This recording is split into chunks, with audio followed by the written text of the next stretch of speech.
people like me. You need people like me so you can point your f***ing fingers and say, that's the bad guy. That's the bad guy. That's the bad guy. That's the bad guy. That's the bad guy.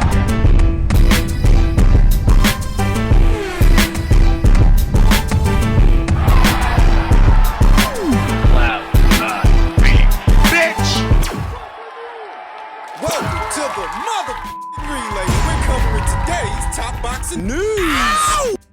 Okay, we'll start with this. Some recent comments from Matchroom impresario Eddie Hearn in reference to the future of Alicia Baumgardner losing the Baumgardner versus Delphine Persoon purse bid. Nelson Lopez, who is her manager or one of her managers, won the purse bid with another body, and they will stage the fight against Delphine Persoon. We have one fight left with her and then some extension options, which we're discussing at the moment with Keith Connolly and the team. We want to extend with Alicia. She's been a real superstar over the last few years. In case you forgot. The Alicia Baumgardner versus Delphine Persoon fight went to purse bid, and Global Combat Collective LLC beat out Matchroom for the rights to the fight, the rights to the show. But that leaves a question mark as to where will they air it, because this Global Combat League, or whatever it's called, do they have a deal with someone? Do they have a deal with a platform like a DAZN or somebody? Matchroom promotes Alicia. Why not just let them pay for it? I don't understand.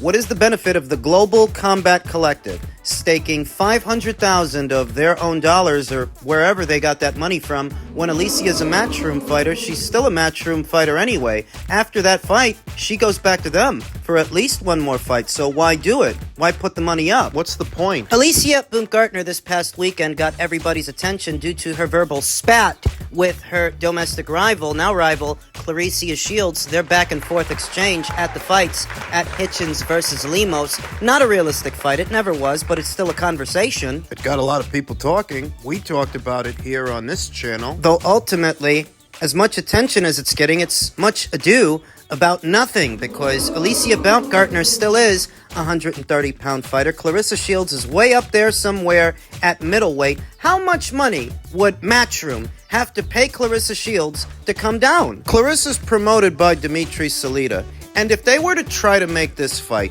it wouldn't be on Dimitri Salita's dime. It would be on Matchroom's. Yeah, Dimitri Salita has a DAZN deal of his own to stage his own shows on the platform, but these are much smaller shows on a much smaller scale than the shows that Matchroom does, that they don't have the same budget. So if you were to try to do a Shields versus Baumgardner fight, in all likelihood, it would be Matchroom at the helm of the promotion, at which point you have to ask, how much money would it take to get Clarissa in the ring with Alicia down there at 147? For no belt. Because Clarissa ain't got no belt at 147, and neither does Alicia. It's not realistic. It never was. And what about this Global Combat Collective that Alicia's manager is connected to? Should we now expect them to stay in the picture moving forward? Who are they? What do they want? Where are they getting this money from? Who's behind them? If they're going to start doing fights, on what platform are they going to do those fights? On what platform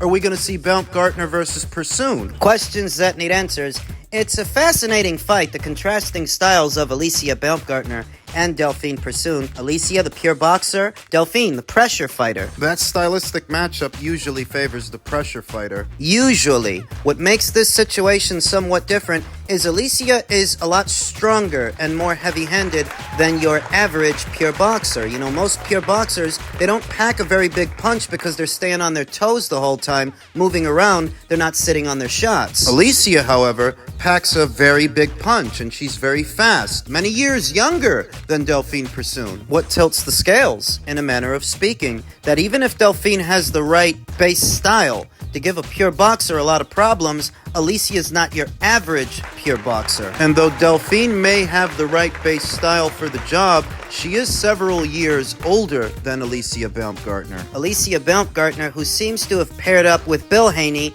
Team Haney. It doesn't look like she's got Tony Harrison in her corner anymore. Bill's there now. I like this pairing. I like this pairing because Devin Haney, like Alicia Baumgardner, He's a pure boxer. They both are. So this pairing between Alicia and Team Haney, it could be fruitful. It could be Successful. to have someone like Bill Haney speaking on her behalf. Bill Haney, who I think does a pretty damn good job of promoting his son. If He could do a damn good job of promoting her. you will notice that Devin Haney himself, the fighter, he doesn't have to say very much because he's got Bill doing all the talking for him.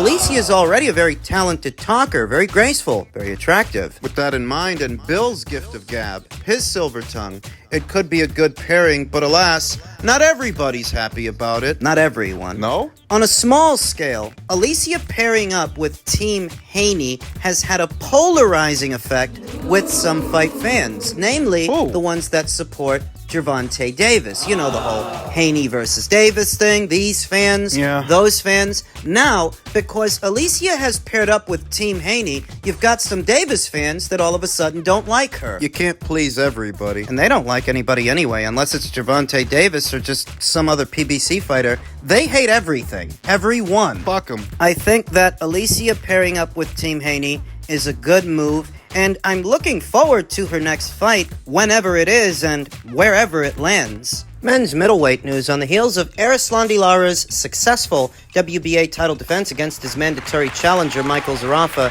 Danny Garcia, who he was originally supposed to be fighting. He called out Lara again, saying, "Boxing is all about timing, and when this is your time to go, I am going. I wanted to fight Lara. That's who I thought I was going to fight. That's who I was waiting for, but it didn't work. I want to be a 3-division world champion here and now. We don't know why exactly the fight didn't materialize. Why didn't it materialize sooner? Because they had the window of opportunity to do it. This went on for months, and it was widely reported that they had got Michael Zarafa to step aside in order to let Danny fight Lara first. And for whatever reason, the fight didn't happen. Still didn't happen, and this went on for so long that the WBA ended up reordering the Lara versus Zarafa fight, putting Danny on the back burner. To date, Danny Garcia has not fought in over a year. Danny Garcia hasn't fought since 2022. What the fuck has he done to deserve a title shot? The situation now is, Lara has seen action in the last 12 months, albeit very briefly, but he has seen action, and Danny hasn't. Danny hasn't fought in over a year. He's done absolutely nothing as a junior middleweight or a middleweight aside from a points decision win over Jose Benavidez. Come on. At 154. In the greater scheme of things, beating Jose Benavidez, who spent a large chunk of his career at 147, beating him at 154, that's not saying very much. And at 160, Danny's done absolutely nothing. Think about Danny Garcia. Over a year out of action.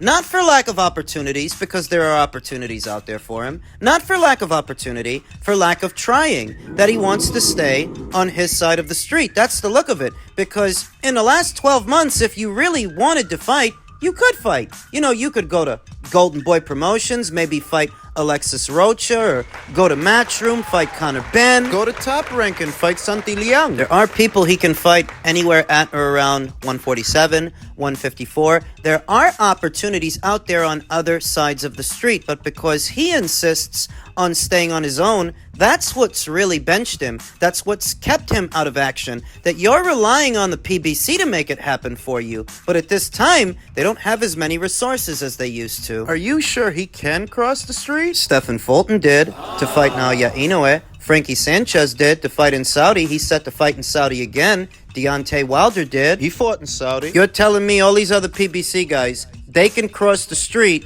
but Danny can't? Or is it that Danny doesn't really want to? It's a legitimate question. You look at Lara, Erislandy Lara, who reigned as WBA junior middleweight champion for a long time. He's a 2-division champion now. He's a champion at middleweight, but he's also in his early 40s. He doesn't have much marquee value. In truth, neither does Danny. A fight between those two is cold product. You know that they both want to make a lot of money. You know that Danny wants to make a lot of money. The problem is this fight is not a hot ticket. It's a cold product, and most fight fans feel that the both of these guys, their best days are behind them. Erislandy Lara's in his early 40s. He's not getting any younger, and Danny's career has lost all momentum, all traction. In truth, his entire welterweight campaign was losing to every solid fighter you put him in there with. Whether it was Keith Thurman, or Sean Porter, or Errol Spence, every time he stepped up, he got shut down. Every time. Now, in the last 3 years, what if I told you that in the last 3 years,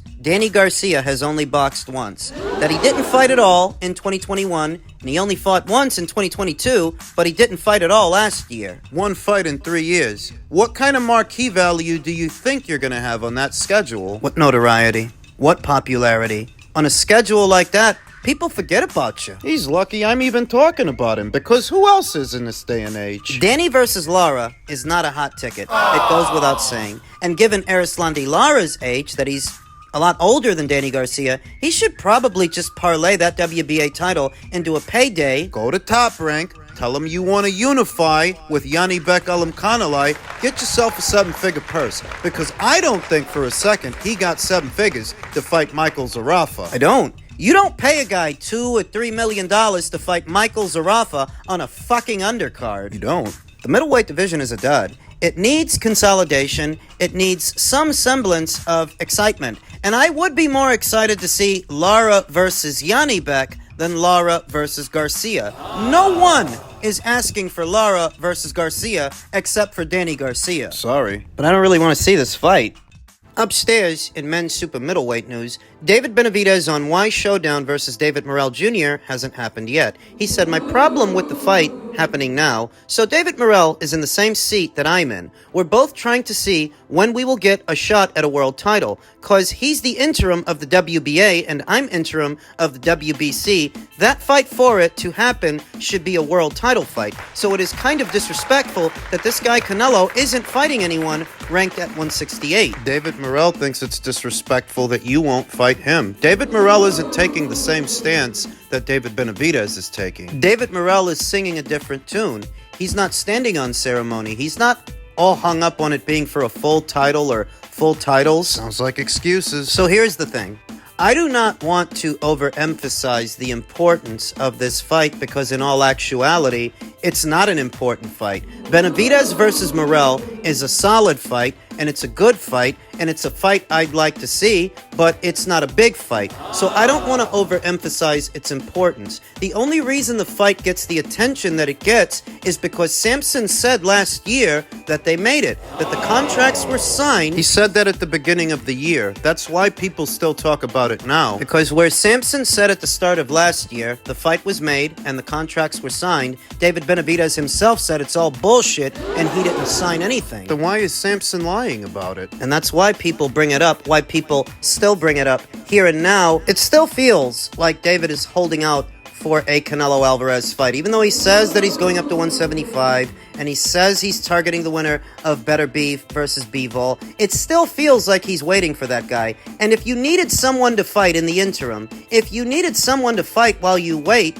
David Morrell is right there. What's the problem? No politics, no promotional issues, no platform issues, no political boundary lines, none of it. That guy's right there. If you need somebody to keep busy with, that's a guy you can keep busy with. And yet he doesn't want to. He's supposed to be moving up in weight. He's supposed to be fighting Alexander Vazdik next. He says that he wants the winner of Beterbiev versus Bivol. He says that. But he also says he's going to be ringside for Canelo versus Munguia. Why? Munguia. What did Oscar just tell you at dinner lunch? We don't got to talk about it. He's a big supporter of yours. No, it's going to be a great fight. Him and Munguia and Canelo is going to be a great fight. But we're waiting for it to see that. Will you be there to scout it out? Yeah, I'm going to be there for sure. It's important to note that David Benavidez was inebriated, intoxicated when he said it, but he did say that he would be in attendance. He would be ringside to scout Canelo versus Munguia. Why? Did he not say that he doesn't think the Canelo Alvarez fight is ever going to happen? Did he not say that he's moving up now and he's going to focus on the winner of Beterbiev versus Bivol? Did he not say that? He did. So if that's the situation, what are you scouting them for? He's sending mixed signals. Everything with Team Benavidez is mixed signals that what Samson, his longtime promoter, what Samson Lukowicz says doesn't always align with what David Benavidez says. So are you going up to 175 or not? Are you focusing on the winner of Beterbiev versus Bivol or not? Which one is it? My previous video, I talked about how it's not at all an encouraging omen that while Gervonta Davis is already getting ready for Frank Martin, David Benavidez is dead drunk. But they're fighting on the same show. They're on the same schedule. And while some of the other fighters are getting ready, this is what David is doing. Dead drunk out of his mind, giving the boxing media mixed signals. Make up your mind. What I think? He doesn't really want the winner of Beterbiev versus Bivol. Underneath it all, he doesn't really want the winner of that fight. Guys, I feel like spending that type of money is the Saudis. You know what I'm saying? The Saudis is out there doing that. Is that something that, you know, just what they're doing in boxing, is that interesting to you? Is that something like, you know, I would go mess with them if the bag was right? No, yeah, definitely. So to be honest with you, I can't do that because the way my contract is set up. Yeah. I can't mess with them people. Then why were you the one that tagged them and asked them to pay for a Canelo Alvarez fight if you can't mess with those people? But you can mess with them when it comes to Canelo, but you can't mess with them when it comes to Beterbiev versus Bivol?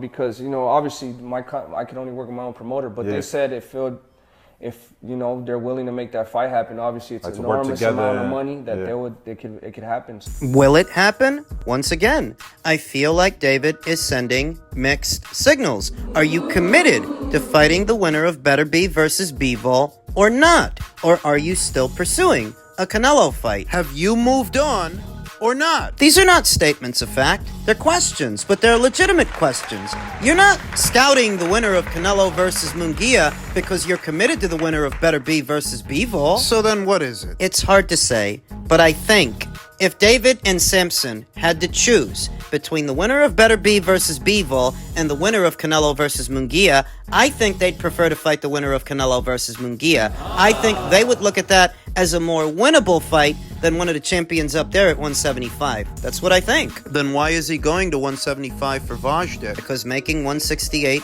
ain't easy. Not at this point. Do you know how long David has been at that weight? Long time. Do you see how big he is? Do you see how big he gets in between fights? He doesn't want to have to kill himself to get down there for what isn't a big fight, a big money fight. He doesn't want to have to kill himself to do that. So he's kind of taking a break from 168 at 175 against the guy who they figure he's in his mid-30s. He's an older guy. That's why. David doesn't want to have to kill himself boiling back down to 168 for a guy like David Morrell because that's not a big money fight. And a Vosdick fight isn't a big money fight either, but it's easier to make 175 than it is to make 168. That's why. The bit about him wanting the winner of Beterbiev versus Bivol, I don't really believe that. Even though the Vajdic fight is supposed to be for a WBC interim title, I think that's just a contingency, a plan B, something they have in their back pocket that if the full title becomes vacant in the near future, They can pick it up. I don't think he's committed to fighting the winner of Beterbiev versus Bivol, and if I'm wrong, prove me wrong.